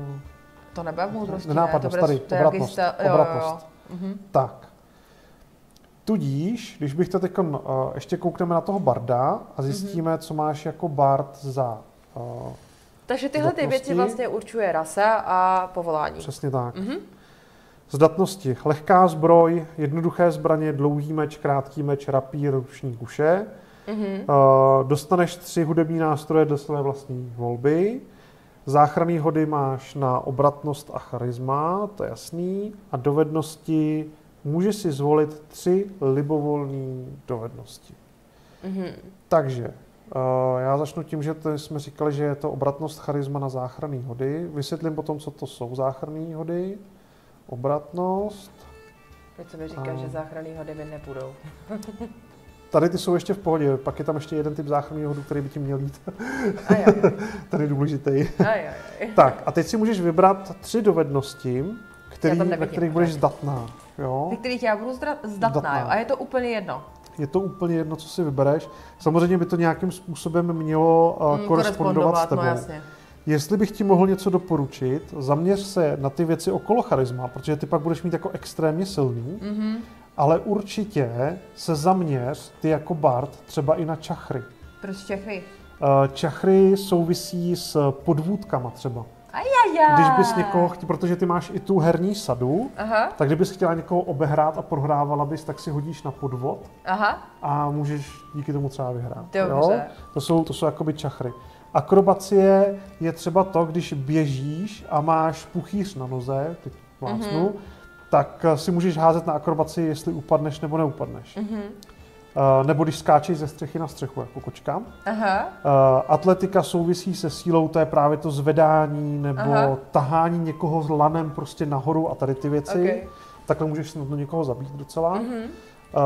Historie, mystika, náboženství jsou věci, které souvisí hodně s minulostí anebo s identifikací kouzelných věcí. Pátrání je prohledávání. Příroda je souvisí s nalezením bylinek, věděním, jestli to je dobrá, špatná bylinka a tak dále. Lékařství je léčení, to je jedna z věcí, kterou si myslím, že jako nebudeš potřebovat. Ovládání zvířat by pro tebe taky mohlo být ovšem zajímavý. Ovšem tohle ti nedává takový to, jako že by si mohla jako třeba s vysokýma číslama instantně ovládat. Spíš jde o to, že když pojedeš na koni, pojedeš rychlejš. Jo, takhle. Nebo můžeš vycvičit psa daleko jednodušeji než ostatní. Přežití je třeba stopování, je tady myslím samostatně potom? Není. Přežití je prostě chování se v divočině, umět přežít, ale i třeba v kanálech, když se ukrýváš. Vědět, že když si zlomíš nohu, tak si ji můžeš aspoň třeba jako podložit. Tam se potom můžeme spolu bavit o tom, jestli chceš házet na lékařství anebo na přežití třeba. Jo, v některých situacích. Vhled je to, že když si hodíš dobře na vhled, tak jsi schopná identifikovat, jestli ti postava lže, anebo jestli třeba jenom sarkastická, nebo něco takového. Klamání je samozřejmě tvoje vlastnost lhaní. Přesvědčování o tom, jak můžeš dobře někoho přesvědčit. Vystupování je hra s nástrojema třeba, anebo promlouvání k lidem. No a zastrašování je stejná taktika, akorát jiným způsobem. Hugo má zajímavou otázku, jestli ty zdatnosti nejsou podle povolání a zázemí. Zázemí můžu vybrat. Zázemí... Tady je vysloveně u povolání napsáno, že si může vybrat. Jo, zvol si libovolné 3. A u zázemí si myslím, že tam nic napsaného neměla, jestli jsem koukal dobře. Což tam je to vybavení. A jo, možná zdatnost. No, ovládání zvířat, příroda, ovládání zvířat a příroda. Tak se omlouvám, bych tě ještě ochodil, vidíš to. Takže si vybrat nemůžu? Můžeš. Můžu? Protože... Jako ještě k tomu? Jo. Oha, tak to jo. Hezky. Ahoj, hopičku, jo, 3 si můžeš ještě vybrat. Takže mám tady ovládání zvířat, mám přírodu, mám nenápadnost a vnímání. A ještě 3 si můžu vybrat. Jo. Ty jo, přemýšlím, jo. Myslím si, že by se mi hodilo to vystupování, to přesvědčování lidí. To je takhle. A přesvědčování taky, jo? Přemýšlím, no. Asi přesvědčování a vystupování, no, dobře. A přemýšlím mezi tím a mezi klamáním, víš? V tvém případě, pokud bych to měl brát roleplayově, tak by si rozhodně měla dát historii. Jasně, ale to je jako velice útlá historie, že jo, jenom toho našeho, takže... A nebo to, co ti kdo řekl. Ty si to pamatuješ. No to si nepamatovat nebudu. No hele, je to na tobě, já bych se možná ještě zaměřil, ale ty se tady asi na nic takového asi nezaměříš už. Historie tvý rasy nebo z nastavení tvý rasy by byla pro tebe dobrá i mystika, protože by si byla líp schopná pracovat s mystickýma věcma. Na druhou stranu ta inteligence ti dá +0, tady to ti dá +2. Jo? Tady u toho charisma prostě to bude +4, +2, takže 6, jakoby 6 na vystupování, 6 na přesvědčování. Jo? Takže ty tu 20 pak budeš přehazovat hrozně jednoduše třeba. Dobře, no, takže... Ale přemýšlím, že tu třetí, Možná bych ještě buď, zvážil tu no, akrobaci. buď tu akrobaci, anebo jsem si říkala ten vhled, že bych ji poznala, jakoby víš. Jo. Ale ta inteligence je +0, takže by to bylo lepší to dát prostě do té atletiky, kde mám +2 už aspoň, že jo. Těma číslama se zase neřiď, jo? Jo. Co očekáváš, že budeš jako víc používat? Ta akrobacie hodilo by se to skrz ten roleplay právě asi i na to tancování a na to určitý možná boje nebo takhle, viď? Když budeš říkat, že někde vystupuješ tancováním, tak budu chtít, aby si zházal na vystupování. Jo, Aha. určitě ne na atletiku, Okay. nebo na akrobaci. To by bylo spíš, kdyby si padala z pódia potom, tak pak jo, ale... Tyjo, nevím, já se... pojďte mi pomoct, mám to dát na vhled, abych poznávala, kdo mi lže, anebo na tu akrobaci. Jako tady s tím setupem budeš poměrně velice dobrý vyjednavač. Rozhodně jo. Jakoby jo. Tady to se nedotýká se to až tak extrémně boje, takže budeš i bojeschopná, jo, pořád ještě. Karol říká, že akrobaci. No. Na akrobaci. Je pravda, že ta inteligence to +0 je fakt taková, jakože... no. A obratno se bude hodit, pokud budu pak i Roguna asi. Takže asi tu akrobaci. OK, máme akrobaci. Tak jo. Abys nebyla ve stresu, tak v průběhu času, až budeš levelit, tak se ti budou odemykat, že si budeš moct zvolit jedno třeba další. Jo, na moudrost, promiň, ne na inteligenci, promiň, to je pravda. Tak. Je to na moudrost. Tak nic. Tak a rovnou, když to máme i nalistovaný, tak tady je napsáno, že dostaneš bylinkářskou soupravu a hudební nástroj. Možná 4 hudební nástroje. S čím já to budu tahat? Já jsem si dala do loru, že nosím krásnou malou brašničku. Tak. Jo. Já ti tady rovnou teda, takže máš bylinkářskou sadu. Co pak je tohleto? To je inventář? Tohle je inventář, je to základní formulář na inventář, já používám úplně jiný osobně. Jasně. Spíš teď, když ti to potom třeba pošlu, nebo když to budeš chtít, tak ať to máš jenom sepsaný. Jo? Já si to většinou píšu právě do sešítku. Tam se ti to můžu škrtnout a vyřešit to. Tak, vyber si svůj první hudební nástroj. Co mám na výběr? Flétnu chci. Tak. Pak tam máš další 3 daný tím bardem. Hudební nástroje. To je moc, já nevím co. Pozor, to jsou já věci... vím, že počkej, tabak si měli nějaký, myslím, tradiční jako věci, ale já nevím, který. To se přiznám, že teď nevím, to si nechci zase úplně cucat z prstu. Ale tak dejme tomu, že tam bude nějaká tradiční třeba jako loutná nebo něco v tom smyslu, jako já fakt nevím teď. Tak. No. Abych to tam viděl, oni jsou hodně podobní indiánům, abych to viděl třeba na bubínek, jako jo. Bubínek, no to je jasný. Tak, na máš se musí kouřit zelený list. Ach jo. Bubínek, no. No a poslední. Poslední. Jsou to i věci, které nemusíš nosit sebou. Mám kastaně. To jsou lehké věci, které hodíš do pytlíčku a jdeš, jako. No, já jsem si říkala, stačily by rolničky. Rolničky mám na té sukni, víš? Ty mám na šatek, tak... To je úplně, si hrozně těším, až je jednou použiju, ty jo. Je. Triangle. Expert na triangle, ty jo. Nevím, no. Přemýšlím, tak se jako nebudu si tahat asi úplně klavír, takže napadá jest nějaký nástroje. Klavír to může být taky, nemusíš ho fakt tahat sebou, jo. Pak když jdeš no nemusíš ho být sebou. Můžeš ho mít třeba doma, ale pro tebe je důležité, že s ním umíš. Aha, ale já si neumím reálně, to bude prostě těžké to je, protože Tak reálně nejsi ani kočkoholka, že jo? Někdy nevíš, Ondro. Lira, venty, hadr, lira, no nějakou harfičku přesně, nějakou liru, no, to by mohlo Varhany. Ale úplně vidím v té hře, existuje artefakt, který se jmenuje jako pytlík vzduchoprázdna nebo nějak tak. Můžeš do něj nacpat úplně co chceš. Ty úplně vidím, jak vytáhneš ty varhany takhle po těch trubkách, ty ho budeš tahat ven. To, co píšete, teď jsou zdatnosti nebo vybavení, to už je inventář. Teď píšu vybavení, protože jsme na to rychle zabrouzdali. U Bardovi máme 3 nástroje, já nevím co, jako flétnička, tu bych dokázala i přitáhnout. A potom, Nějaká to, no, nevím, no, asi nějakou harfu malinkou, víš, takovou fakt, jak jsou takový ty liry, úplně maličký ty. Harfička. Tak, bylinkářskou sadu jsem tam napsal, ale ty tam ještě máš napsaný cestovní oblečení, což je super, že máš tohle zrovna. Že nemáš úplně jako jo, že to hadrák. vychází i skrz tu roli, že to není úplně heavy armor. Tak, a máš 10 zlatých. No to nic moc teda. Tak. Mohlo by to je horší, já vím. Ale... Můžeme to přepočítat na stříbrný a máš 100 stříbrných. To jde. Inflace a tak. Jsou tady peníze nebo tady nejsou? My si je píšeme jako bokem, tak já ti je napíšu do normálně do toho inventáře klidně.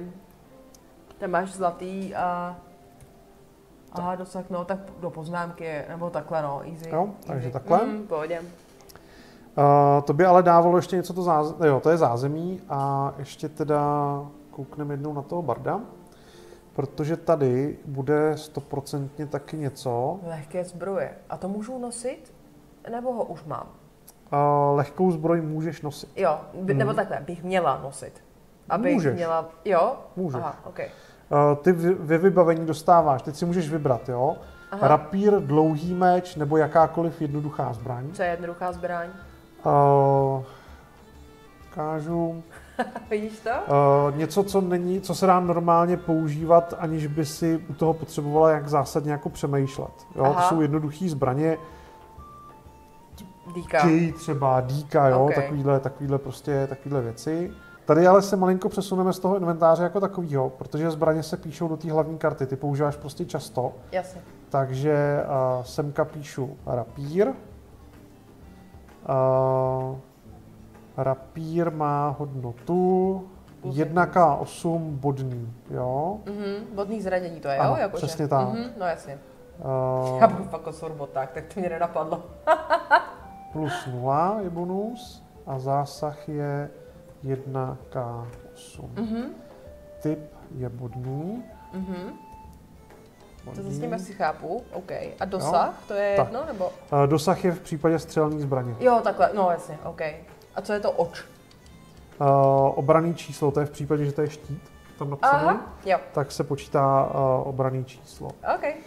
Dál tady máš diplomatův balíček nebo bavičův balíček. Ty balíčky jsou potom rozepsané na jednotlivé položky, jo? OK. Sedí mi víc ten vyjednavač. Skrz lore, diplomata, tak. jo? No, ten diplomat. Ty jo, vidíš, já jsem čekal, že tam dáš toho baviče. Já jsem si to myslela taky, ale co já tam, tyjo? Já nevím, jak nevím, co to, jako, víš, jak nevím, co to obsahuje, tak je to těžký pro mě to zjistit. Vlastně diplomatů, vidíš to. No to já ale nevím, co v tom je. Koukneme, jo? To je diplomatův balíček a bavičův balíček.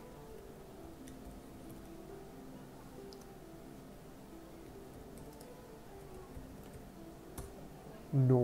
Nechce se mu.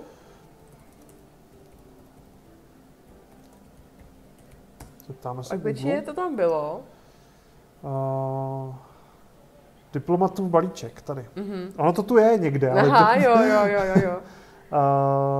Vybavení, počáteční, bohatství, mince, nosnosti, příliš velké peníze, taky super, ty logo, tabulky zbraní. Balíčky nebo... Tady, balíčky a vybavení. Jo. Tak, diplomatův balíček, 39 zlatých, to je paráda docela. Obsahuje truhlu, 2 tubusy na mapy či svitky, zdobené oblečení, lahvičku ingoustu, ingoustové pero, lampu, 2 láhve oleje, 5 listů papíru, flakonek s parfémem, pečetní vosk a mýdlo.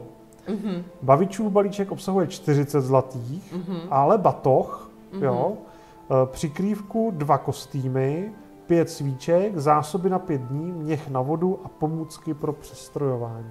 To chci ten bavičův asi, promiň. Já jsem si to myslel. Promiň, no. Ten diplomatův vypadal dobře.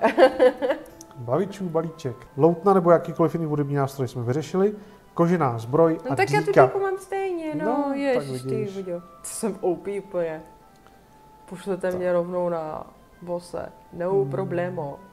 Jinak tady tedy asi bych dala zázemí lovce, dává to větší smysl a pak mám dotaz ohledně postavy, což bych se radši zeptala soukromně.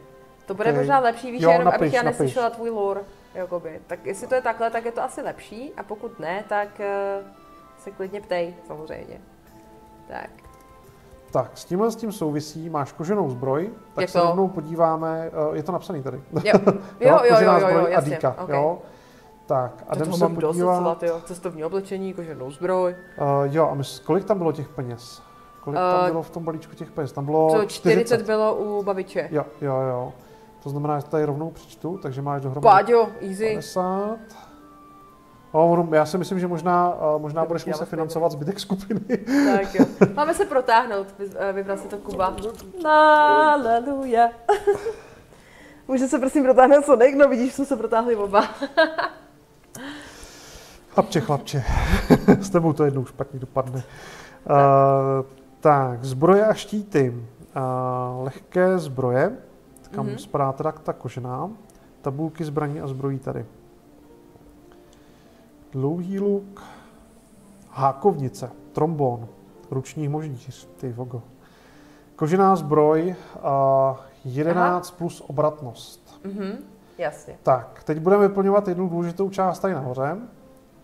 Kožená zbroj ti dává zbroj 11 plus obratnost, takže plus 2, takže 13. Jo. Tohle je číslo, který musí přehodit potvora, která na tebe bude útočit. Takže my, když budeme hrát podle té iniciativy, tak já když budu hrát prostě, já nevím, třeba nepřátelského kobolda a budu tě chtít zasáhnout, tak ještě než ti udělím jakýkoliv damage, tak to pro mě bude muset znamenat, že musím přehodit víc než 13. S tím, že když máš zbraň, která má tady bonus, tak si přičítáš ještě ten bonus k tomu. Jo? Aha. Tak co zasáh bych tě? 4, udělal mi to jenom cink. Obletělo by tě to doslova. Aha. V souvislosti s tímhle, zase vtipná záležitost v rámci D&Dčka, existují dva extrémy. Extrém je, když hodíte na kostce 20, což je nejvyšší číslo, a extrém je, když hodíte na kostce 1. Crit fail. Kritický selhání a kritický úspěch. Jo. Tudíž, jak je to správně? Nebo správně. No? A jak je to anglicky? Crit fail a critical failed a critical success. Success prostě, OK. Když hodíte 20 při střelbě, tak vždycky dáváte dvojitý poškození. Jedno poškození je plná kostka vašeho damage, takže v tvém případě by to bylo u rapíru 8 plus tvůj hod. Kritický poškození. Když hodíte ovšem jedničku, například když střílíte z kuše, tak je dost pravděpodobný, že zasáhnete spojence. Ježiši. Třeba, jo? V tom horším případě zasáhnete sami sebe. Ježiši. Dojedeme zbytek té tabulky. Akrobacie je obratnost plus 2, plus zdatnost, protože ji máš, tak je to plus 4. Jasně. Čachry jo, takže 2 plus 2. Okay. To se nakliknout, plus 2. Takže já vlastně budu mít nějaký, jako, plus 4. Budu mít na každém tom té dovednosti budu mít nějakou hodnotu. Přesně tak. Jo, historie je ne, protože mám plus 0, jasně, OK. Tam mám prostě nějaký bonus. Jo, patří to vždycky k tomu oboru, k té vlastnosti a k tomu číslu, který to znamená, že na přírodě budu mít plus 2, protože mám zdatnostní bonus. Ano, přesně tak. Jaj! Ha. Prosím pěkně, vím, že jsme na tom zabili 2 hodiny času, ale tohle je fakt to nejtěžší z té hry. Pak už je to úplně v pohodě, je to. Aj, teď to byla trochu sranda, ne? Jo, myslíš, že mají necharismatickou kočku? No, jako už jsem se začínal trochu bát, no. Hele, řeknu to úplně jednoduše a úplně lidsky, jo. Jako PJ chci, abyste si tu hru užili samozřejmě. A když vím, že tvojí hlavní vlastností je charisma, tak přesně udělám to, že ti dovolím si to prohodit za tu jinou vlastnost. Nebo ti prostě povolím, ať si to přehodíš ještě jednou, jo. Co naopak jakoby já třeba neakceptuju a vím, že to dělal dřív na jiné skupině jeden můj kamarád, a to bylo to, že oni si hodili kostkama všema naráz a mohli to přehazovat kolikrát chtěli. Takže on si prostě naházel dobrou postavu a to pak jako není taková legrace. Jo, já bych dokázal fungovat s tím charismatem nízkým, to byla peča. Já jsem si v pohodě. Ale děkuju. Přesvědčování je teda plus. Masakr, ty vystupování. Teď nevím, proč plus 6. Jo, protože máš charisma, já to tak zavoluju, máš charisma plus 4, plus já jsem koukala na tu moudrost, pardon. Od 3. úrovně, až se ti to zvedne ten zdatnostní bonus na plus 3, tak v tu chvíli se ti to přepočítává i tady. Já budu hrozně dobrý manipulátor. No pozor, ono... Tím přesvědčováním. To přesvědčování, že jo, to není jako exaktní, a to není po každý přehoď 15, ale když budeš přesvědčovat třeba krále, o tom, že jsi nevinná, protože jsi nikoho nezabila třeba, když ho zabila, tak já ti můžu říct, tak musíš přehodit třeba 30. Okay. Jo, to znamená hodit 20 jo. a mít plus 10 je nemožný, jo? Takže bych řekl, že by přehoď třeba 22. Jo? Okay. Když bys hodila 20, tak máš samozřejmě v tu chvíli jako kritický úspěch, takže to bych jako asi musel uznat, ale okay. Jinak tady v těch situacích, které jdou do nějakého extrému, tak platí pravidlo, že hráč by si neměl říkat o to, že chce házet kostkou. PJ má říct, chci, aby ses na to hodil kostkou. Jo. Buď to je to jasný a třeba se to hned povedlo a nemusíš vůbec házet, anebo je to prostě tak, že to by v tom světě prostě neprošlo. Jo, ok, takže jako já se vlastně jako hráč neptám, můžu si na to hodit. Tak, když někoho bodneš uprostřed hospody do oka nožem a přijde k tobě strážný, tě jde zatknout, tak ty ho nemůžeš prostě přesvědčit, že jsi to neudělala. Jasně. Jo, že to vychází z nějaký logiky. Tak, ano. Fyzikálních zákonů v rámci možností i společenských. Udržme si správnou mentalitu. Ok, dobře. Tak a poslední v úvozovkách těžká věc, kterou je potřeba vyřešit, jsou životy. Ajajaj. Já si tady vezmu svůj chytrý papír. Životy se háží ve tvém případě. Životy se hází. Aha. Životy se hází, no. Takhle, 3H5. zase jsou na to dva různý postupy. Nějaká já jsem si tady napsal. Pohodě, si to klidně najdi. Jo, já už vím, kde to je. To je... Mám ti přepnout scénu? Nebo v pohodě můžeme hledat tady? V pohodě tady. Tak jo. Tady je to. Kostky obnovy a maximum výdrže. Výdrže jsou životy, jo? Aha, výdrže, že je prostě HPčka, jo? 8 plus oprava odolnosti. To znamená, že je to 8, máš 8 životů, ano, plus oprava odolnosti 0. No to super teda. Jo, takže máš 8 HPek? Jo. To je hrozně málo. Ježiš. A teďkon fígl, jo, hráčů dračáku. Krom tušky a gumy si pořiď paperclip, tu sponku. Jo. A ono se to zasune takhle na bok a posouvá se to nahoru dolů. No, to je dobrý. A nebo pokud jste frajeři a máte 3D tiskárnu, tak si jako já vytisknete takovouhle hračku. To můžu přiblížit, počkej. Jo, a nechala asi tak. Jo, OK. Takovouhle hračku, kde je počítadlo životů, jo. Já vím, že na vyšších úrovních se to jde i přes stovky, takže bych si pak musel vytvořit, jakoby vytisknout trojkový. Ale prostě jsou tady kolečka, kde si navolujete ty životy. Jde o to, že si je budete jako odečítat, jo. Jo, to je dobrý. Jako ten paperclip dává smysl, že prostě při boji si to prostě pořád někam posouváš. Protože pak si to zaškrtáváš a furt to gumuješ a už ti začne potom mizet i ty ale já jsem kočka, mám 9 životů. To byste mohli zohlednit. Máš 3? No nemám. Máš 3? Fakt? No. V momentě, kdy postava padne vyčerpáním, padne tím, že dostane svoje body výdrže na 0, tak neumírá. Aha. Jo? Hází si na smrt, hází si 20, když hodí víc jak 10, tak si zabarví jedno srdíčko, když hodí míň jak 10, tak 1 lebku. A jakmile jedno z toho dostane do těch 3 bodů, tak v případě 3 srdíček se stabilizuje a musí počkat na to, až ji někdo zachrání. Aha. A v případě 3 lebek, tak jak umírá. Jako fakt umírá? Ano, úplně. Jakože fakt ji nedostanu. Končí prostě. Jakože žádný resurrection neexistuje. Existuje, ale... Existuje, ale je to jako velice raritní věc. Tej vole, hustý. Ctrl Shift Play, zmáčkni teď, přidej se k nám hned.